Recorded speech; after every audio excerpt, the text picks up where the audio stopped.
Laramie, Wyoming Territory, 1887. The wind howled across the plains like a mourning widow, rattling the windows of the Crooked Nail Saloon as dust devils danced in the streets. It was the kind of evening when most folks sought shelter from both the elements and their own thoughts, finding solace in whiskey glasses and exaggerated tales of frontier bravery. Preston Caldwell believed that a man who relied on others was simply waiting for disappointment. At 25, he'd already seen enough of the West's cruelties to know that attachment only led to heartbreak, whether from disease, violence, or the simple hardship that sent so many scurrying back east. The six-shooter at his hip and the horse in the livery were the only companions a smart cowboy needed. Everything else was just asking for trouble. His lean frame occupied a corner table, blue eyes watchful beneath the brim of his Stetson as he nursed a whiskey. 3 years riding for the Rocking M had earned him enough to consider a claim of his own, though the thought of settling in one place made his collar feel tight. Preston had cultivated a reputation as reliable but reserved, the kind of man who did his job without complaint, who didn't leave tracks, physical or emotional. The barkeep gestured at Preston's empty glass. Obliged. Preston pushed the glass forward, scanning the saloon out of habit. New faces meant potential trouble, and the Crooked Nail had several tonight. A cattle buyer from Denver, a drummer selling patent medicines, and a group of locals celebrating someone's birthday with more enthusiasm than sense. The doors swung open, bringing with them a gust of wind and the Harkness family, Howard Harkness, owner of the general store, his wife Miriam, and their daughter Beatrice. Preston had seen them in town before but rarely exchanged more than polite nods. Town folk and ranch hands occupied different orbits, intersecting only when necessity demanded. But tonight, as Beatrice Harkness entered the establishment, something shifted in the room's atmosphere. At 20 years old, she possessed a quiet dignity that distinguished her from the other young women in Laramie. Her chestnut hair was gathered in a simple style that framed an oval face with intelligent hazel eyes. Unlike many frontier women who appeared weathered beyond their years, Beatrice carried herself with the confident grace of someone who had been protected from the worst of Western hardship. The Harkness family joined the birthday celebration, with Howard clapping the guest of honor on the back. Preston returned his attention to his whiskey, reminding himself that observing was not the same as involving oneself. The general store had prospered under Howard's management, positioning the family firmly in Laramie's respectable middle class. They represented everything Preston avoided: roots, responsibilities, relationships that could be severed by the next influenza outbreak or Indian raid. Yet when laughter erupted from their table, Preston found his gaze drawn there again. Beatrice was smiling at something said, but he noticed her smile didn't quite reach her eyes. In that momentary disconnect, Preston recognized something familiar, a guard carefully maintained. The evening progressed with typical frontier revelry. Someone produced a fiddle, pushing tables aside to create space for dancing.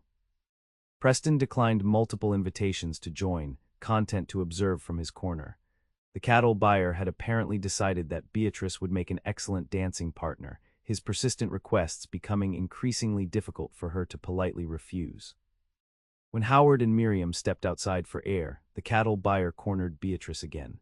Even from across the room, Preston could see her discomfort as the man's hand settled too low on her back. Before he fully registered his own intention, Preston was crossing the floor. "Excuse me, miss," he said, his voice quiet but carrying. "I believe you promised me this dance." Surprise flickered across Beatrice's face, quickly replaced by relief. "Yes, I believe I did, Mr. Caldwell. Preston Caldwell." The cattle buyer, red-faced from whiskey and indignation, stepped back. "Didn't realize you were spoken for." "Thank you," Beatrice murmured as Preston led her to the dancing area. He was becoming rather insistent. Preston nodded, suddenly aware that he now had to actually dance with her. He placed one hand at her waist, maintaining a respectable distance as they moved to the music. "Happy to help, Miss Harkness." Her eyebrows rose. "You know my name." "Small town," he replied, "and your father's store supplies half the ranches around here." They danced in silence for several measures before Beatrice spoke again. "You work for the Rocking M, don't you? I've seen you riding through town." The realization that she had noticed him before unsettled Preston in ways he couldn't immediately define. "Yes, ma'am. Going on 4 years now. And before that." Preston hesitated. His past wasn't something he discussed, particularly with well-bred young ladies from good families, here and there. Drove cattle up from Texas a few times. Beatrice studied him with unexpected directness. You don't much care for dancing, do you, Mr. Caldwell? A slight smile tugged at his mouth. What gave me away? You've been counting steps under your breath since we started. The observation, gentle but accurate, caught him off guard. I've never had much occasion to practice. You're doing fine, she assured him. Better than Mr. Henderson, who stepped on my toes 3 times while telling me about beef prices in Denver. The dance ended and Preston stepped back, removing his hand from her waist. Thank you for the rescue, Mr. Caldwell, Beatrice said with a small curtsy. Preston, he corrected, surprising himself. And it was no trouble, Miss Harkness. Beatrice, she returned, a genuine smile briefly illuminating her features. Howard and Miriam returned, and Beatrice rejoined her parents. Preston tipped his hat and retreated to his corner, ordering one final whiskey before he would head back to the bunkhouse. He told himself the interaction meant nothing, a simple courtesy extended to a lady in distress, as any decent man would do. Yet as he rode back to the ranch that night, under a vast Wyoming sky punctuated with stars, Preston found himself recalling the weight of Beatrice's hand in his, the scent of lavender soap, and the surprising perceptiveness in her hazel eyes. 3 weeks passed before Preston returned to Laramie. Spring roundup had kept the ranch hands busy from dawn until dusk, searching out calves in gullies and canyons, branding the rocking M mark into their hides, and preparing the herd for summer grazing. When the foreman finally announced a day off, Preston's first thought was of a hot bath and a proper meal that didn't taste of campfire smoke. The main street was busy with Saturday traffic, wagons unloading supplies, townspeople conducting their weekly business, children darting between horses and pedestrians with reckless abandon. Preston tied his horse outside the bathhouse, looking forward to washing away weeks of trail dust. Clean-shaven and wearing his least-worn shirt, Preston later found himself approaching the general store rather than the saloon. He justified the decision with practical considerations. He needed tobacco, maybe some peppermint sticks for the ranch cook who had a sweet tooth. A bell jangled as he pushed open the door. The familiar sense of coffee, leather, and dried goods greeted him. Howard Harkness stood behind the counter, engaged in conversation with the blacksmith's wife. Preston nodded in greeting and moved toward the tobacco display, suddenly unsure why he'd come. Mr. Caldwell. He turned to find Beatrice emerging from the storeroom, arms laden with bolts of fabric. Without conscious thought, Preston stepped forward to help, taking the heavy load. Miss Harkness, he acknowledged. Where would you like these? The display table by the window, please. She smoothed her blue calico dress, a simple but well-made garment that complemented her chestnut hair. Thank you. They're heavier than they look. Preston arranged the fabric as she directed, aware of Howard watching their interaction with fatherly interest. Just passing through town, Preston explained, though no one had questioned his presence. Father, Beatrice called. Mr. Caldwell helped me with a difficult situation at the dance last month. I never properly thanked him. Howard's expression warmed. Is that so? Well, we appreciate any man who looks out for our B. You working nearby, son? Rocking M, sir, just finished spring roundup. Good outfit, Howard nodded approvingly. Marcus Miller runs a tight ship. The conversation might have ended there, with Preston purchasing his tobacco and departing, had Miriam Harkness not entered from the family's living quarters behind the store. Preston Caldwell, the same Preston Caldwell who rescued our Beatrice from that handsy cattle buyer. Miriam's enthusiasm contrasted with her daughter's sudden embarrassment. You must stay for dinner, I insist. Howard, tell the young man he's staying for dinner. Mother, Beatrice protested quietly. Mr. Caldwell surely has other plans. All eyes turned to Preston, who found himself caught between ingrained caution and unexpected longing for company beyond rowdy cowboys. I wouldn't want to impose, ma'am. Nonsense, Miriam declared. It's the least we can do. Besides, Beatrice made apple pie this morning, and it would be a shame for you to miss it. And so Preston found himself seated at the Harkness family table that evening, acutely aware of his rough hands and the worn spots on his cuffs. The family's living quarters behind the store were modest but comfortable, a parlor with actual upholstered furniture, a kitchen with a proper stove rather than a campfire, and touches that spoke of a woman's presence. Curtains at the windows, a crocheted tablecloth framed photographs on the walls. Conversation flowed more easily than Preston expected. Howard discussed business conditions, the likelihood of the railroad expanding further west, and territorial politics. Miriam ensured plates remained full and subtly directed the conversation away from potentially contentious topics. Beatrice spoke less than her parents, but watched Preston with thoughtful eyes that made him both self-conscious and oddly seen in ways he hadn't experienced in years. "What brought you to Wyoming, Mr. Caldwell?" Miriam asked as she served the promised apple pie. Preston hesitated, selecting the safest version of his history. "Work, mainly. Started cowboying in Texas when I was 16. Followed the herds north and liked the country enough to stay." "No family back east?" Howard inquired. "No, sir. Lost my parents young. Aunt raised me until she passed when I was 15. A sympathetic silence followed this revelation. Beatrice broke it gently. "So you've been on your own for 10 years. The simple arithmetic and the compassion in her voice caught Preston off guard. No one had framed his life quite that way before. "I suppose so. Never thought about it much. The West isn't kind to those who dwell on what they don't have." "Perhaps," Miriam said with maternal wisdom, "but it's equally unkind to those who never acknowledge what they might need." The conversation shifted to lighter topics, but Preston remained unsettled by Miriam's observation and Beatrice's quiet attentiveness.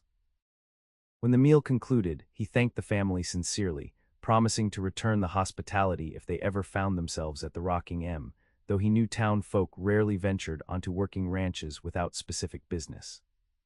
"I'll walk you out," Beatrice offered as Preston collected his hat. Her parents exchanged a glance but made no objection. Outside, the spring evening had turned cool, stars emerging in the darkening sky. They stood awkwardly for a moment before Beatrice spoke. "Thank you for humoring my mother. She worries I don't meet enough." She paused, searching for the right words, "suitable people." Preston smiled slightly. "Not sure I qualify as suitable, Miss Harkness." "Beatrice," she corrected, "and why wouldn't you be? You're honest, respectful, and you can discuss something beyond cattle prices and the weather." Setting a low bar there, he teased, surprising himself with the ease of their exchange. She laughed, the sound unexpectedly musical in the quiet street. "Perhaps, but I've learned to be realistic about frontier conversation." Her expression grew more serious. "Will you be in town again soon?" The question carried implications Preston wasn't prepared to address. Hard to say. Ranch work doesn't follow a schedule this time of year. Beatrice nodded, accepting the non-answer gracefully. "Well, if you do find yourself in Laramie, you're welcome at our table anytime. No rescue required." Preston touched the brim of his hat. "I appreciate that. Good night, Beatrice." "Good night, Preston." As he rode back to the ranch under a canopy of stars, Preston tried to ignore the warmth that had taken root somewhere beneath his ribs. One pleasant evening didn't change the fundamental truths he lived by. Getting attached only meant eventual pain, whether from rejection, loss, or the simple reality that people like the Harknesses belonged to a different world than drifters like him. Yet when he closed his eyes that night in the bunkhouse, surrounded by the familiar sounds of snoring cowboys, it was Beatrice's laugh he heard and the scent of apple pie rather than cattle that filled his senses. June brought scorching heat to the Wyoming plains. Dust rose in clouds behind the cattle as they moved toward summer pasture, settling on the cowboys' bandanas and burning their eyes. Preston worked mechanically, his body performing familiar tasks while his mind wandered increasingly to Laramie, specifically to a general store with a blue-eyed daughter. "Earth to Caldwell," the foreman's voice snapped Preston back to attention. "That steer's about to join his friends in the next county, if you don't head him off." Preston spurred his horse, cutting off the wayward animal and driving it back toward the herd. The foreman rode alongside him as they returned to position. "You've been wool gathering all week, Caldwell, not like you." "Sorry, Marcus, won't happen again." The older man studied him thoughtfully. "Town girl got you tied in knots." Preston stiffened. "Don't know what you're talking about." "Sure you don't," Marcus grinned knowingly. "Just like you didn't ride into Laramie on your day off instead of fishing with the boys. Just like you didn't come back with store-bought cookies that couldn't possibly have come from the Harkness place." Heat that had nothing to do with the Wyoming sun crawled up Preston's neck. It's not, we're just. Save it, Marcus chuckled. Been riding with you 4 years, son. First time I've seen you look at anything but your horse and the horizon. His expression softened. Beatrice Harkness is a fine girl from what I hear. Her daddy runs a straight business. Preston remained silent, uncomfortable with having his private thoughts so easily read. Look, Marcus continued, we'll be done moving the herd by week's end. Why don't you take a couple days after? Get whatever this is sorted in your head before you let a 1,000-pound steer trample you because you're daydreaming about calico dresses. The suggestion was both tempting and terrifying. I'll think about it, Preston finally answered. Marcus nodded, apparently satisfied. That's all I ask. Now pay attention to these ornery beasts before they scatter to the four winds. 4 days later, Preston found himself approaching the Harkness store once more, his horse freshly groomed and his clothes as presentable as a cowboy's wardrobe allowed. He'd told himself this visit was simply to clarify things, to explain to Beatrice that while he appreciated her family's kindness, anything beyond friendship wasn't practical for someone in his position. The store was busy with Saturday customers. Howard greeted him warmly from behind the counter, where he was measuring coffee beans for Mrs. Peterson, the schoolteacher's wife. Preston, good to see you, son. Beatrice is helping Mrs. Collins with dress patterns in the back. Make yourself comfortable. Preston nodded, stepping aside to avoid a cluster of children examining penny candy. He felt conspicuously out of place among the domestic shoppers until a familiar voice called his name. Beatrice emerged from behind a fabric display, her face brightening in a way that made Preston's carefully prepared speech evaporate from his mind. She wore a yellow dress today, simpler than the fashions depicted in the catalog illustrations, but flattering to her fair complexion and chestnut hair. I didn't expect to see you so soon, she said, approaching him. Finished moving the herd earlier than expected, he explained, suddenly conscious of his hands and uncertain what to do with them. He settled for hooking his thumbs in his belt. Foreman gave some of us a couple days. And you chose to spend them in Laramie. There was a question beneath her words that Preston wasn't ready to answer directly. Needed supplies, he said instead. And thought I'd see if that dinner invitation was still open. Something like disappointment flickered across Beatrice's features before her polite smile returned. Of course, Mother will be delighted. We're closing early today. Father has business with the bank. Perhaps you could return around 5. Preston nodded, sensing the subtle withdrawal in her manner. 5 it is. I have some errands to run anyway. Until then, Beatrice turned back to her customer, leaving Preston with the distinct impression he'd somehow misstepped. He spent the intervening hours at the barber shop getting a proper haircut, then visited the gunsmith to discuss repairs to his Colt, and finally purchased a small box of peppermint sticks as a gift for Miriam. All the while, he replayed Beatrice's expression in his mind, trying to identify what had changed between them.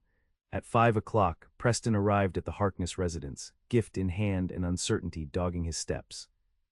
Miriam welcomed him effusively, exclaiming over the peppermints and insisting he take the seat of honor at the table. Howard engaged him in conversation about cattle prices and the possibility of the railroad bringing more settlers to the territory. Throughout the meal, Beatrice remained politely attentive but somehow distant, the easy camaraderie of their previous encounter noticeably absent. After dinner, when Howard retreated to his study with account books and Miriam busied herself with dishes, Beatrice suggested they sit on the small porch behind the store. The evening air had cooled enough to be pleasant, carrying the scent of prairie wildflowers. They sat in uncomfortable silence until Preston finally spoke. Have I offended you somehow, Beatrice? She looked startled by the direct question. No, not at all. Why would you think that? You've hardly said 10 words to me all evening. If you prefer I didn't call again, just say so. Beatrice sighed, smoothing her skirt over her knees. It's not that.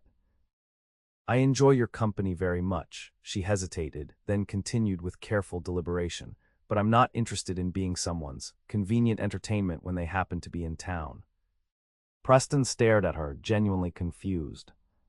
Is that what you think this is?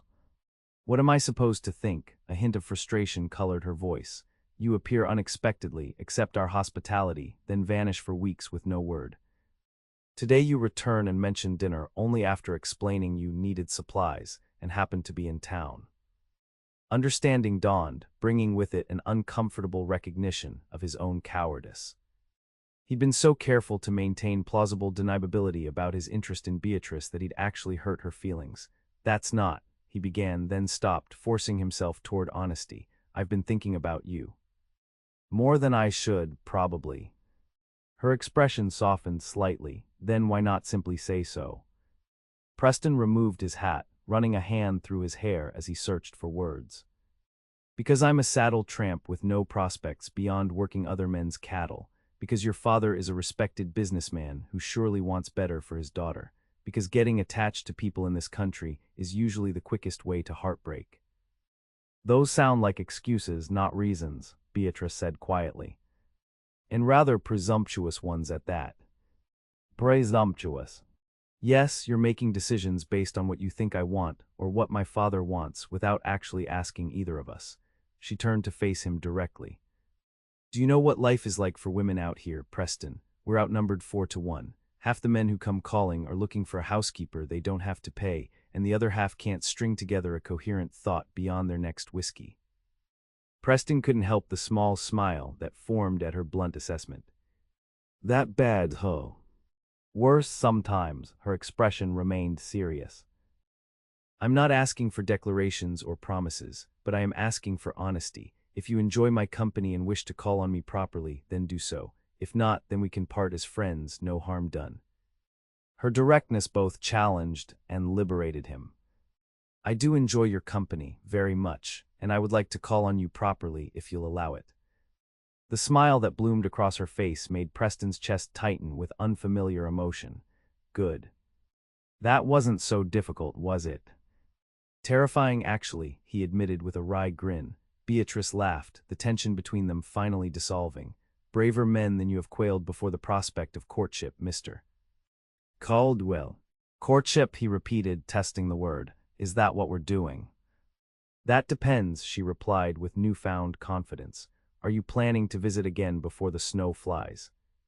"I could probably manage next Saturday, if that's not too soon." Saturday would be lovely. She stood as her mother called from inside. "I should help with the dishes." Preston rose as well, settling his hat back on his head. "I should find a room for the night anyway." "There's a social at the church next weekend," Beatrice mentioned casually. "Dancing, food, the usual affairs." "If you're in town anyway." "Are you asking me to escort you, Miss Harkness?" Preston teased, enjoying the faint blush that colored her cheeks. "Perhaps I am, Mr. Caldwell. Would that be agreeable?" "More than agreeable," he assured her. "Though I should warn you my dancing hasn't improved." "We'll manage," she promised, then impulsively reached out to squeeze his hand before disappearing inside. Preston stood on the porch for a long moment, looking at his hand where her fingers had pressed. For the first time in years, the future seemed to hold more possibility than dread. True to his word, Preston returned the following Saturday, and the next, and the one after that. July faded into August, and his visits to Laramie became a regular occurrence that generated good-natured ribbing from his fellow cowboys. Marcus adjusted the work schedules without comment, ensuring Preston could have Saturdays free whenever possible. Each visit deepened his connection with Beatrice. They attended socials and church picnics, went on chaperoned walks, and spent long evenings in conversation on the Harkness porch. Preston discovered Beatrice was not only beautiful but intelligent, with decided opinions on everything from territorial politics to literature. She'd been educated back east at her mother's insistence, returning to Wyoming with both refined manners and practical frontier skills. As summer waned, Preston found himself contemplating possibilities he'd previously dismissed. Marcus had hinted there might be a foreman position available at a smaller spread near Laramie, less pay but more stability, and a small cabin that could house a family. The thought both terrified and enticed him. On a golden September afternoon, Preston and Beatrice walked along the creek that wound behind the town, Miriam following at a discreet distance with her knitting. The cottonwoods were beginning to turn, their leaves fluttering like golden coins in the breeze. "I've been offered a new position," Preston said, watching a hawk circle overhead. "Foreman at the Circle T, just north of town." Beatrice glanced at him, careful to keep her expression neutral despite the quickening of her pulse. "That's closer than the Rocking M." "About an hour's ride," he confirmed. Comes with a cabin. Are you going to accept? Preston stopped walking, turning to face her directly. I'm considering it. It would mean settling in one place, putting down some roots. Something you've avoided until now, Beatrice observed, remembering their early conversations. Yes, he took a deep breath, but I'm finding that some things might be worth the risk. Before Beatrice could respond, they were interrupted by approaching hoofbeats. A rider appeared on the path, raising a cloud of dust as he reined in his lathered horse. Fire, the man shouted. General Store's on fire. The whole block could go. Beatrice gasped, her face draining of color. Father, he's doing inventory today. Without hesitation, Preston lifted her onto the rider's horse. Take her to town, he instructed the man. Mrs. Harkness, go with them, I'll follow on foot. Preston ran the half-mile back to Laramie, lungs burning and fear driving his steps. As he rounded the final bend, he saw smoke billowing into the sky, black and ominous. The general store stood at the center of a row of wooden buildings, all vulnerable to the hungry flames already consuming the Harkness establishment. A bucket brigade had formed, passing water from the town well to the burning building, but their efforts seemed futile against the rapidly spreading fire. Preston pushed through the crowd, searching frantically for Beatrice and her parents. He found Miriam being comforted by neighbors, her face streaked with tears. Howard's still inside, she cried when she saw Preston. He was in the storeroom when it started. Beatrice stood nearby, her face a mask of terror as she stared at the flames engulfing her home and business. The fire marshal says it's too dangerous to go in, she told Preston, voice cracking. The roof could collapse any moment. Preston assessed the building, noting that the fire seemed concentrated in the front section. If Howard had been in the storeroom at the back, there might still be a chance. Without allowing himself to second-guess the decision, he shrugged off his jacket and soaked a bandana in water from the nearest bucket. Preston, no, Beatrice grabbed his arm. You can't. He covered his nose and mouth with the wet cloth. Your father gave me a place at his table when I was just a drifter. I have to try. Before anyone could stop him, Preston darted around to the back of the building, where the fire had not yet taken full hold. A small window used for deliveries provided his entry point. He smashed the glass with his elbow and climbed through, dropping into the smoke-filled storeroom. Mr. Harkness, he called, crouching low where the air was marginally clearer. Howard. A weak cough answered him. Following the sound, Preston found Howard Harkness pinned beneath a fallen shelf, conscious but unable to free himself. The older man's eyes widened at the sight of his rescuer. Preston, get out of here, son. Building's going to go any minute. Not without you, Preston insisted, assessing the situation. The shelf was heavy but not impossible to move. He braced himself and lifted, muscles straining until Howard could drag himself free. The older man's leg was clearly broken, making walking impossible.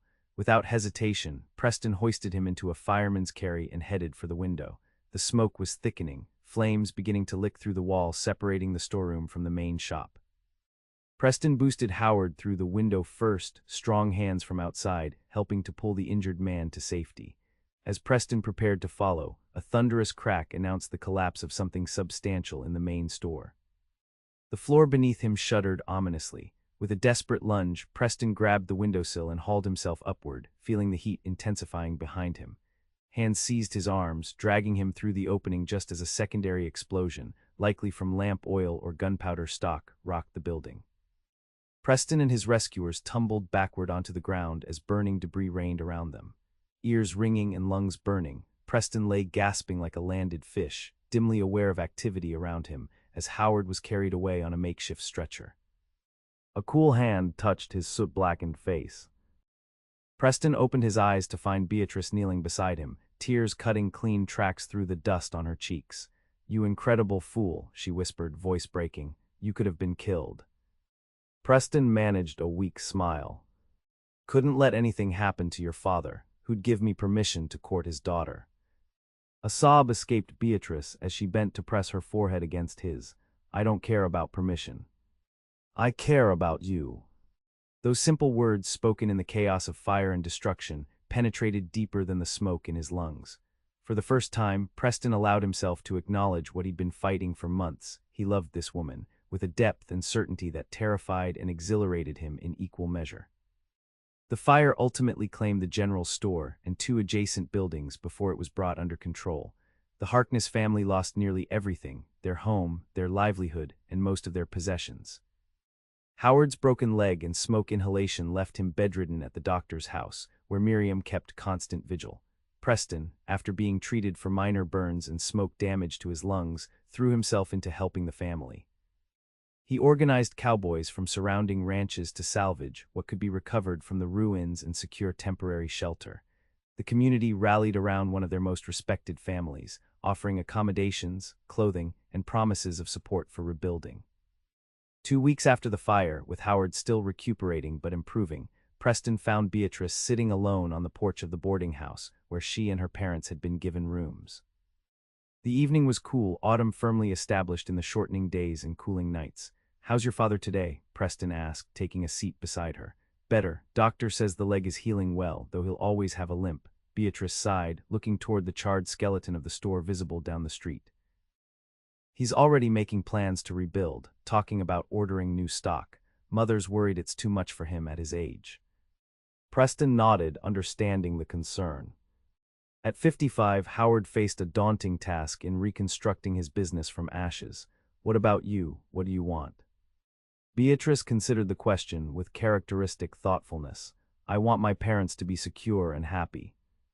Beyond that, she hesitated. "I'm not sure anymore. Everything I thought was certain has quite literally gone up in smoke." "Not everything," Preston said quietly. He reached for her hand, his calloused fingers entwining with hers. "I took that foreman job at the Circle T." Surprise and pleasure mingled in her expression. "When do you start?"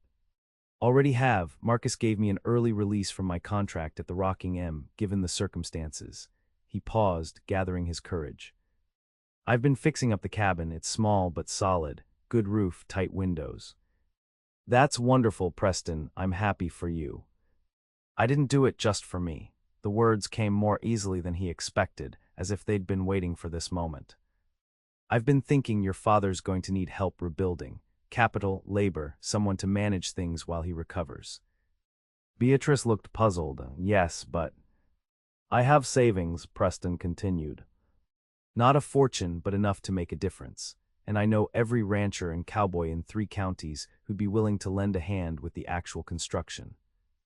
Understanding dawned in Beatrice's eyes. "Preston, are you proposing a business arrangement?" A smile tugged at his mouth. "Not exactly." He shifted to face her directly. "Beatrice Harkness, I love you. I have since that first dance, though I was too stubborn and scared to admit it. I can't offer you the life you had before, at least not yet. But I can offer partnership, hard work, and a promise that you'll never face another challenge alone as long as I'm breathing." Tears welled in Beatrice's eyes. "Is this a proposal of marriage, Mr. Caldwell?" "It is, Miss Harkness, though I'm making a mess of it." Preston slid from the porch bench to one knee, still holding her hand. "Will you marry me? Help me build something worthwhile here in Laramie. Be my wife, my partner, the mother of my children someday." Beatrice's free hand rose to cover her trembling mouth. For one terrible moment, Preston feared he'd misread everything. Then she nodded, tears spilling freely now. "Yes," she whispered, "yes to all of it." Preston rose to sit beside her again, gathering her into a gentle embrace. Her head rested against his shoulder as they contemplated the future they'd just committed to building together. "We should tell your parents," Preston said after a while. "Ask for their blessing." Beatrice nodded against his shoulder. "They'll give it. Mother's been expecting this announcement since July, and Father has been singing your praises to anyone who will listen since the fire." They sat together as twilight deepened into night, planning and dreaming. Preston marveled at how completely his world had transformed in a few short months.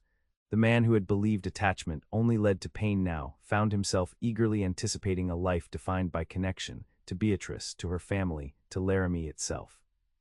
The wedding took place in early November, a small ceremony in the newly roofed but still unfinished general store. Howard, leaning on a cane but proudly walking his daughter down the makeshift aisle, had insisted on the location. "Where better," he declared. "This store will rise again because of Preston's help. Let it witness the beginning of your life together." Beatrice wore her mother's wedding dress, carefully salvaged from the fire and altered to fit her fuller figure. Preston, in a new suit purchased specifically for the occasion, waited at the front with the minister and Marcus, who served as his best man. As they exchanged vows beneath bare rafters open to the sky, Preston reflected on how thoroughly his beliefs had been transformed. The frontier remained harsh and unforgiving, but facing its challenges alongside Beatrice made them surmountable in ways he'd never imagined possible. The reception that followed exemplified frontier resilience and community. Cowboys mingled with townspeople, everyone contributing what they could to the celebration. Marcus presented the couple with a fine saddle for Beatrice, hand-tooled by the Rocking M's resident craftsman. Howard and Miriam, despite their reduced circumstances, gifted them with a family Bible and a set of sterling silver spoons that had belonged to Miriam's grandmother. As the celebration continued, Preston noticed Beatrice standing slightly apart, observing the festivities with a pensive expression. He made his way to her side, concerned by her withdrawal on what should be a joyous day. Having second thoughts, he asked quietly, only half joking. Beatrice shook her head, offering him a small smile. "No, never that," she hesitated, then admitted. "I overheard Mrs. Peterson talking to Mrs. Collins earlier. She said it was a shame such a handsome young man was saddling himself with such a plump bride so early in life." Preston frowned, anger rising at the thoughtless cruelty. "Beatrice." "No, let me finish," she interrupted gently. "It's not the first time I've heard such comments. I've never been slender like the ladies in fashion plates, and after my time back east at school, many here consider me," she searched for the right word, substantial. "Beatrice Harkness Caldwell," Preston said firmly, taking her hands in his. "You are the most beautiful woman I've ever known, inside and out. Anyone who can't see that is blind or foolish or both." She squeezed his hands gratefully, but still looked troubled. "It's kind of you to say, but—" "No, listen to me." Preston's voice grew more intense. "Before you, I believed love was a luxury I couldn't afford in this life. You changed that. You showed me that connection to you, to family, to community make us weaker. It makes us stronger." He cupped her face in his hands. "You are perfect exactly as you are. Never doubt that I chose you, all of you, with my eyes wide open and my heart fully engaged." Tears glistened in Beatrice's eyes. "I love you, Preston Caldwell." "And I love you," he replied simply. "Now and always." Their moment was interrupted by Howard tapping his cane for attention. The gathering quieted as he raised a glass in toast. "To my daughter and new son-in-law," he proclaimed. "May your partnership bring you the same joy that Miriam has brought me these 30 years. Preston, thank you for saving more than just my life. You've secured our family's future. Beatrice, my dear girl, you've chosen a man worthy of your remarkable spirit." The guests raised their glasses in response, calling out good wishes and congratulations. Preston wrapped an arm around his wife's waist, drawing her close against his side. In that moment, surrounded by their community, and facing a future full of both challenges and possibilities, Preston recognized the final transformation of his worldview. The lone wolf philosophy that had guided him for so long now seemed not just wrong but incomprehensible. How had he ever believed that isolation was preferable to this? Later that evening, as they rode toward their cabin beneath a canopy of Wyoming stars, Preston considered the journey that had brought him to this point. From solitary cowboy to husband, from drifter to community member, from a man who feared attachment to one who embraced it wholeheartedly. The cabin came into view, lamplight glowing in the windows. Miriam had gone ahead to prepare it for their arrival. Smoke curled from the chimney, promising warmth against the November chill. It wasn't grand or luxurious, but it was theirs, a beginning, a foundation for everything that would follow.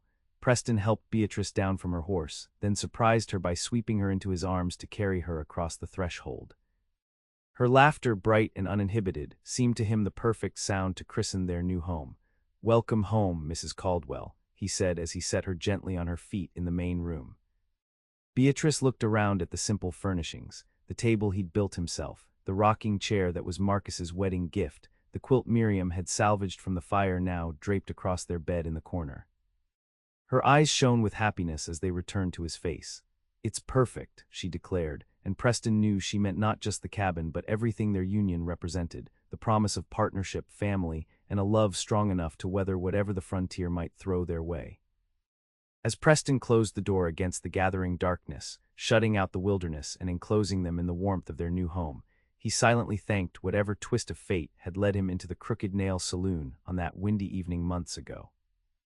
The journey from that moment to this one had transformed him completely, replacing solitude with connection and fear with hope. Outside, the Wyoming wind continued its eternal conversation with the plains, but within the cabin's walls, Preston and Beatrice Caldwell began writing their own story, one built on mutual respect, shared dreams, and a love that defied frontier expectations. Years later, when their children asked how they met, Preston would always begin the tale the same way.